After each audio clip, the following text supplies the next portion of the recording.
400 సంవత్సరాలకు ముందు స్త్రీ జీవన విధానం ఎలా ఉండేది? ఇంటి ఇల్లాలు ఇంటిల్లపాది కంటే ముందే నిద్ర లేచేది. రాత్రి ధరించిన వస్త్రభూషణములను వదిలి స్వీయ కార్యాలను పూర్తి చేసుకొని పని చేయుటకు వీలైన వస్త్రాలను ధరించేది. ఆపై ఇల్లు ఊడ్చి పేడతో కల్లాపి చల్లి ముగ్గులు వేసేది. అభ్యంగ స్నానం అనంతరం పూజాధికాలు పూర్తి చేసేది. వంటింటిని శుభ్రం చేసి కావాల్సిన పరికరాలన్నీ శుక్తి చూర్ణము నారాలతో శుభ్రపరుచుకునేది. పగటి ఎండలో ఎండిన కట్టెలతో వంట ప్రారంభించేది. నూనెలు మజ్జిగ వంటి వాటితో వంటకములు చేసి భర్త కొరకు ఎదురు చూసేది. భర్తకి ఇష్టమైనవి ప్రీతికరమైనవి మాత్రమే వండేది. వంట పూర్తయ్యాక ముఖము కాళ్ళు చేతులు శుభ్రపరచుకొని ఆభరణాలు ధరించి గంధము తాంబూలములతో వినయ విధియులతో వడ్డించేది. ఇంట్లో పెద్దవారి చికిత్సకి అవసరమగు ఔషధములను అందించేది. భర్త సోదరులు సోదరీమణుల అవసరాన్ని గమనించి ఏర్పరిచేది. భోజనాంతరం కొంత విశ్రాంతి తీసుకొని పాడి గేదెల పనులన్నీ చూసేది. ధనాన్ని సమయాన్ని వృధా చేయక రాత్రి భోజనాన్ని సిద్ధి ఆపై భర్త వద్దకు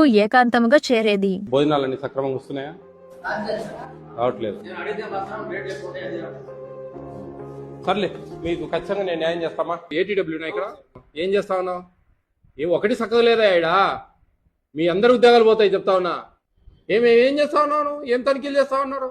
ఎందుకు నువ్వు ఉండేది ఇక్కడ? ఏం పెడతా ఉన్నారు? ఏంటండి సక్రమంగా చూసుకునేది లేదా అండి మీరు? మెనూ బోర్డు ఉంది అండి ఇక్కడ, నిన్న పెట్టారు. అతి మాట నాకు బీపీ లేకపోతండి. మీరు పాతవాడానండి, బాగా నాటకాలు ఉన్నట్టున్నాయి నీ కాడ స్వామి. ఎందుకయ్యా ఒక పూట చికెన్ ఇచ్చేది? పాలు ఇచ్చారా అసలు? 2 పూటలు ఎగ్ ఎందుకు ఇస్తారు మీరు? మీ తాత సొమ్ము ఏమైనా పెడతాడా? పిల్లల కడుపు పుడితే ఏమొస్తుంది? ఈ రోజు రేపు వస్తుందా? ఈ రోజు రేపు వస్తుందా? ఈ రోజు పెట్టకుండేది ఏం చేస్తావు?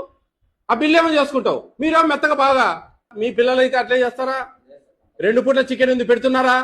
మంగళవారం ఎగరగొట్టారు. పాలు ఇచ్చారా? ఇవ్వడం లేదు. 6 సార్లు ఎగ్ ఇవ్వాలా? ఇస్తున్నారా? 2 సార్లు ఇస్తున్నారు. మార్చుకునేది కాదు, నీ ఉద్యోగం ఊడుతుంది.